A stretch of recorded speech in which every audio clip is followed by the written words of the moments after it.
السلام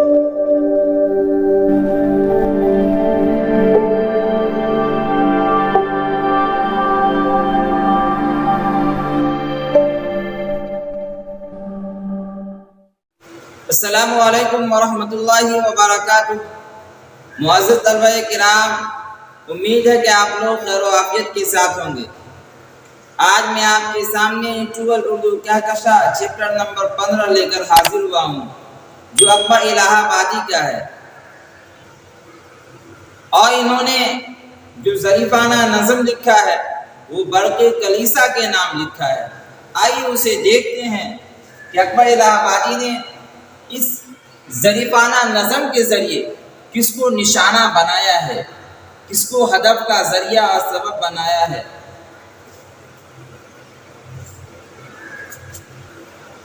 مصنف یعنی رائٹر کا نام اکبر الہ آبادی ہے، اور انہوں نے جو ظریفانہ نظم لکھا ہے کس نام سے لکھا ہے؟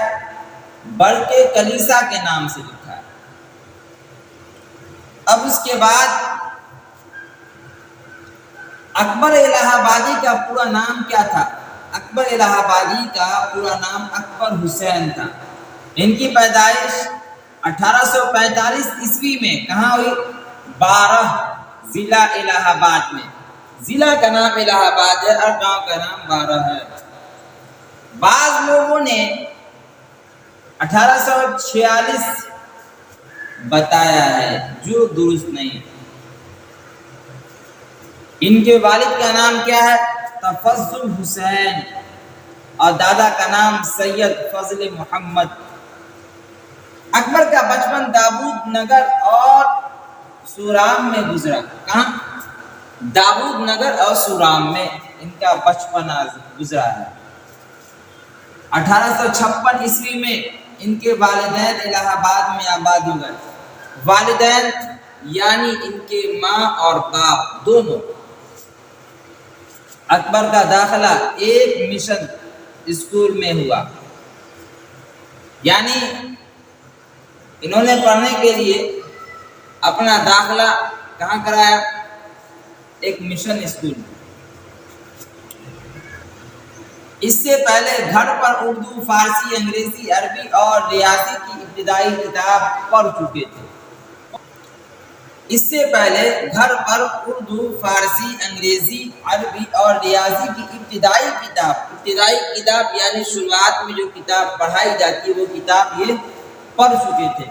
پھر غدر کا واقعہ پیش آیا۔ غدر کے بعد اپنی تعلیم جاری نہیں رکھ سکے، یعنی پڑھنے کا جو سلسلہ تھا وہ ختم ہو گیا، اور ملازمت کرنے لگے، یعنی کمانا دھمانا یہ کیا کر دیے؟ شروع کر دیے۔ اکبر نے ابتدا میں کئی عارضی ملازمتیں کی، یعنی عارضی بولتے ایک ہوتا ہے دائمی، ایک ہوتا ہے عارضی۔ جیسے کام تو کر رہے ہیں لیکن یہ پتہ نہیں کہ کب تک کریں گے، اس کو بولتے ہیں عارضی۔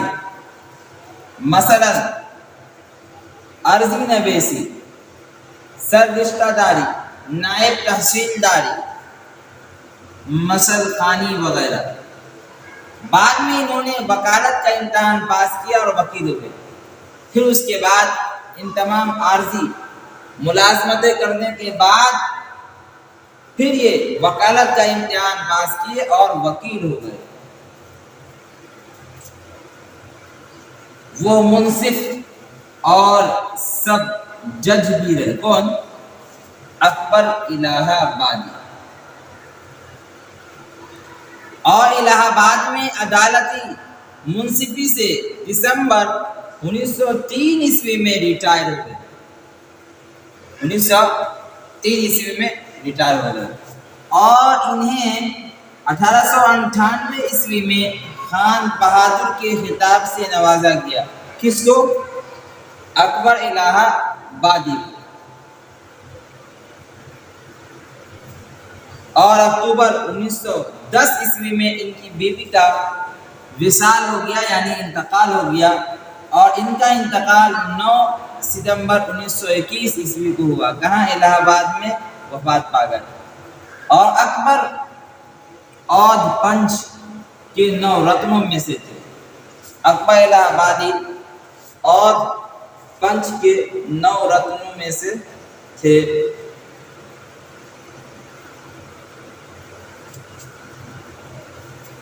اس کے بعد برق کلیسا جو کہ ظریفانہ نظم ہے، آگے بڑھتے ہیں اور دیکھتے ہیں آپ بتائیے کے اندر اکبر الہ آبادی کس طرح کے شاعر تھے۔ اکبر الہ آبادی ظریفانہ شاعر تھے۔ اکبر کس پرچے کے 9 رتنوں میں شمار ہوتے تھے؟ اکبر اودھ پنچ کے 9 رتنوں میں شمار ہوتے تھے۔ نظم برق کلیسا کے خالق کا نام بتائیے۔ خالق یعنی اس کے لکھنے والے کا نام۔ جواب دینا ہے اکبر الہ آبادی۔ شاعر کو مس کہاں ملی؟ جواب دینا ہے شاعر کو مس کلیسا میں ملی۔ اس کے بعد دیکھیں شاعر نے اس نظم میں گلشن فطرت کے بہار کسے کہا ہے؟ جواب دینا ہے شاعر نے اس نظم میں مس کو گلشن فطرت کی بہار کہا ہے۔ دولت و عزت و ایمان شاعر کس کی قوموں پر نثار کرنا چاہتا ہے؟ جواب دینا ہے کلیسا کے مس پر شاعر دولت، عزت اور ایمان نثار کرنا چاہتا ہے۔ حملے سرحد پر کیا کرتے ہیں غازی بن کر، یہ بات شاعر نے کس کے بارے میں کہی ہے؟ جواب دینا ہے مسلمانوں کے بارے میں کہی ہے۔ اب زمانے پہ نہیں ہے اثر آدم و نوح، یہ بات کس نے کس سے کہی ہے؟ یہ بات شاعر نے مس سے کہی ہے۔ اس کے بعد دیکھیں مختصر گفتگو۔ اکبر الہ آبادی نے اپنے نظم کا عنوان برق کلیسا کیوں رکھا؟ سب سے پہلے برق کلیسا کے لفظی معنی جان لیں۔ برق کے معنی بجلی اور کلیسا کے معنی عیسائی لوگ کا جو ہوتا ہے اسی کو بولتے ہیں کلیسا۔ اکبر الہ آبادی نے اپنے نظم کا عنوان برق کلیسا اس لیے رکھا، انہوں نے اپنے شاعری میں عام طور پر تہذیب و تمدن کو تنقید کا نشانہ بنایا ہے۔ اس نظم میں بھی انہوں نے انگریزی تہذیب کو تنقید کا نشانہ بنانے کی کوشش کی ہے۔ اور برق کلیسا کے معنی ہوتا ہے بجلی، کلیسا کی بجلی، اس لیے کہ شاعر انگریزی مس کو برق سے تعبیر کرتے ہوئے اس نظم کا نام برق کلیسا ہی رکھ دیا۔ اس کے بعد دیکھیں مس نے مسلمانوں کے بارے میں اس نظم میں کن خیالات کا اظہار کیا ہے؟ جواب دینا ہے مس نے مسلمانوں کے بارے میں اس نظم میں مسلمانوں کی مذہب پرستی اور نماز، قرآن، اسلامی تعلیمات سے نفرت کا اظہار کیا ہے۔ خاص طور سے اسلامی احکام جو ہے جہاد، نماز وغیرہ، اس سے نفرت کا اظہار کیا ہے کہ یہ سب الہامی ہے، یہ سب اللہ کی جانب سے عطا کردہ نہیں ہے۔ اس نظم میں شاعر نے مس کے روبرو مسلمانوں کے بارے میں کیا کہا ہے؟ اس نظم میں شاعر نے مس کے روبرو مسلمانوں کے بارے میں ان کی بدحالی اور مذہب سے دوری اور اسلامی شریعت کو پس پشت رکھنا یعنی بہت پیچھے چھوڑ دینا اس کے متعلق کہا ہے کہ شاعر نے مسلمانوں کے بزرگان دین، اولیاء کرام، صحابہ کرام، پیغمبروں کے واقعات کی طرف اشارہ کرتے ہوئے موجودہ دور کے مسلمانوں کو غیرت دلانے کی کوشش کی ہے۔ اس کے بعد دیکھیں شاعر کی کس بات پر مس ہنس کر نہیں بولتی ہے، اس موقع پر وہ شاعر سے کیا کہتی ہے؟ جواب دینا ہے کہ شاعر نے جب برق کلیسا میں جا کر انگریزی میم سے اپنی محبت کا اظہار کیا اور عزت و دولت اور مذہب کو اس کے حسن پر نثار کرنے کی کوشش کی تو وہ ہنسنے کے بجائے آنکھ دکھانا شروع کر دی اور مسلمانوں سے نفرت کا اظہار کرنا شروع کر دی۔ لیکن شاعر اس نظم کے اندر مسلمان کے مذہب کے نمائندے کے طور پر مس سے بات کرتے رہتے ہیں۔ اس کے بعد دیکھیے نظم برق کلیسا کے ذریعے شاعر ہمیں کیا بتانا چاہتا ہے۔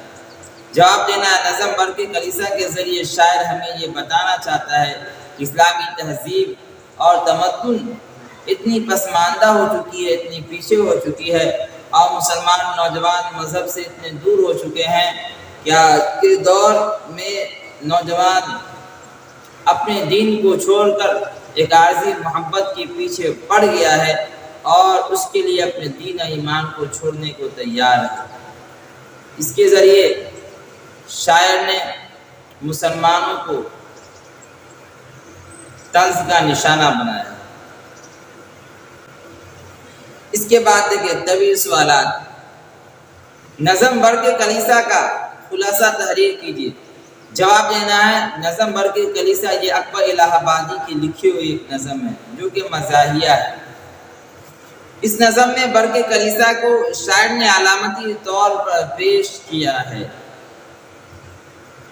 انگریزوں کی لڑکیوں کو انہوں نے برق سے تعبیر کیا ہے، جس کا شکار مسلمانوں کے کچھ لوگ ہیں۔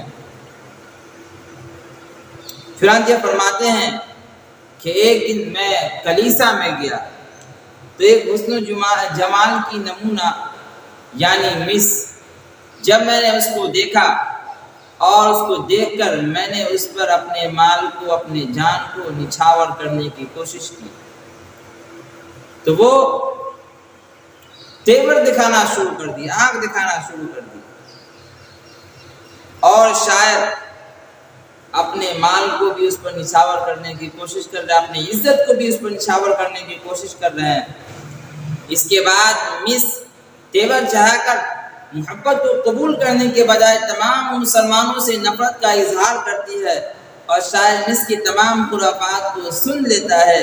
اس کے بعد شاعر مس کے سامنے یہ کہتا ہے کہ مسلمانوں کی پہلے جیسی حالت نہیں رہی، آج کا مسلمان جو صرف نام کا مسلمان ہے، اور یہاں تک کہ شاعر نے کہہ دیا کہ مسلمان اپنے اسلام کو قصہ ماضی یعنی گزرے ہوئے زمانے کا قصہ کہانی کہہ دیا اسلام کو۔ اور جب یہ بات سنتی ہے مس تو وہ مسکرا کر پھر رضامندی کا اظہار کرتی ہے۔ اس کے بعد دیکھیں اکبر الہ آبادی کی شاعری کے متعلق آپ کیا جانتے ہیں بتائیے۔ جواب دینا ہے، اردو شاعری میں خاص طور سے نظم نگاری کی تاریخ میں اکبر الہ آبادی کو ایک مقام حاصل ہے۔ انہوں نے عام روایت سے ہٹ کر طنز و مزاح کو اپنی شاعرانہ فکر کے اظہار کا وسیلہ بنایا ہے۔ اکبر الہ آبادی پرانے تہذیب و تمدن کے قائل تھے اور نئے تہذیب و تمدن کے قائل نہیں تھے، بلکہ وہ اس سے نفرت کیا کرتے تھے۔ اور اکبر چونکہ انگریز کی ملازمت میں تھے، اس لیے انگریزوں کے خلاف کھل کر اپنی بات نہیں کہہ سکتے تھے، لیکن ظریفانہ نظم کے ذریعے انہوں نے تنقید کا نشانہ بنانے کی کوشش کی۔ اور یہ مشرقی تہذیب و تمدن کے عاشق تھے اور مغربی تہذیب و تمدن کے یہ مخالف تھے۔ مجموعی طور پر اکبر کی شاعری ایک ظریفانہ شاعری ہے، جس میں اکبر نے طنز و مزاح کے پردے میں قوم کو ایک نیا پیغام دیا ہے۔ اس کے بعد دیکھیں نظم برق کلیسا کی شاعرانہ خوبیاں بیان کیجیے۔ اکبر الہ آبادی کا شمار اردو نظم کے نمائندہ شعراء میں ہوتا ہے، گنے چنے شعراء میں ہوتا ہے۔ برق کلیسا بہترین نظموں میں سے ایک نظم ہے۔ اکبر الہ آبادی کی شاعری میں عموماً اور ان کے نظموں میں خصوصاً انگریزی تہذیب و تمدن کو ملامت کا نشانہ بنایا ہے، اور اس نظم کی ابتدائی چند اشعار میں بہت ہی اچھے انداز میں انگریزی میم کے حسن کی تعریف کی گئی ہے، لیکن اس تعریف کے پردے میں طنز کا نشانہ بھی انہیں بنایا ہے۔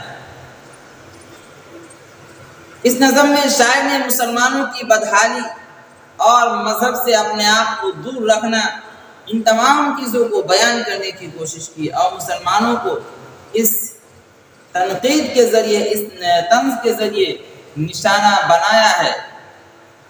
اس نظم کے شاعر مسلمانوں کے دلوں میں ایک نئی روشنی بھرنے کی کوشش کی ہے اور مسلمانوں سے یہ بتانے کی کوشش کی ہے کہ عارضی محبت کے فکر میں اپنے اسلام کو، اپنے مذہب کو ترک نہ کرو، پسے پشت نہ ڈالو، بلکہ مذہب کو مذہب سمجھو اور اس کے قریب رہنے کی کوشش کرو۔ مختصر یہ کہ نظم کے ذریعے اکبر الہ آبادی نے مسلم قوم کی اصلاح کا کام کیا ہے۔ اس کے بعد دیکھیں مصروں کو درست کیجئے، یعنی جہاں پر جو غلطی لکھی ہوئی ہے اس کو صحیح کرنا ہے۔ رات اس مصر کلیسا میں ہوا میں دو چار، تو اگر عہد وفا باندھ کے میری ہو جائے، حملے سرحد پر کیا کرتے ہیں غازی بن کر، سب کے سب آپ ہی پر پڑھتے ہیں سبحان اللہ، میرے اسلام کو ایک قصے ماضی سمجھو۔ اس کے بعد اس نظم سے کم از کم 5 تراکیب چن کر لکھیے، یعنی برقی کلیسا جو ہے اس سے 5 تراکیب چن کر لکھنا ہے۔ جیسے نمبر 1 مبالغہ، نمبر 2 تجاہل عارفانہ، نمبر 3 تشبیہ، نمبر 4 تلمیح، نمبر 5 عنایت۔ اس کے بعد دیکھیں اس نظم سے 5 مشدد الفاظ تلاش کر کے لکھیے، یعنی جس پر تشدید ہو۔ دیکھیے تبسم تشدید ہے، قصہ، مذمت، لذت، اللہ۔ اس کے بعد دیکھیے نیچے دیے گئے الفاظ کو جملوں میں اس طرح استعمال کیجئے کہ اس کی جنسیت ظاہر ہو جائے، یعنی یہ مذکر ہے کہ مؤنث یہ بھی معلوم ہو جائے اور اس کو جملہ بنانا ہے جس سے بات مکمل ہو جائے۔ زلف تانیث، تیری زلف سیاہ ہے۔ تقریر تانیث، آپ کی تقریر اچھی ہے۔ بلبل مذکر، بلبل کا اڑنا اچھا ہے۔ شجر تانیث، یہ شجر ممنوعہ ہے۔ اس کے بعد دیکھیں قصہ مذکر، رستم و سہراب کا قصہ بہت پرانا ہے۔ گیسو مذکر، تیرا گیسو چمکدار ہے۔ جوہر مذکر، ایٹم کا جوہر موجود ہے۔ عزت تانیث، تمہاری عزت برباد ہو گئی۔ سرحد مذکر، پاکستان کا سرحد محفوظ نہیں ہے۔ نزاکت تانیث، آپ معاملے کی نزاکت کو اچھی نہیں سمجھتے۔ انس مذکر، جانوروں سے تمہارا انس قابل تعریف، انس یعنی محبت۔ بات مکمل ہو گئی۔ اگر ہماری ویڈیو پسند آتی ہے تو آپ لائک ضرور کریں اور کامنٹ کے ذریعے بھی بتائیں، اور جو دوست نئے ہیں وہ ہمارے چینل کو سبسکرائب ضرور کریں تاکہ ہمارا ہر ویڈیو آپ تک سب سے پہلے پہنچ سکے۔ فقط والسلام۔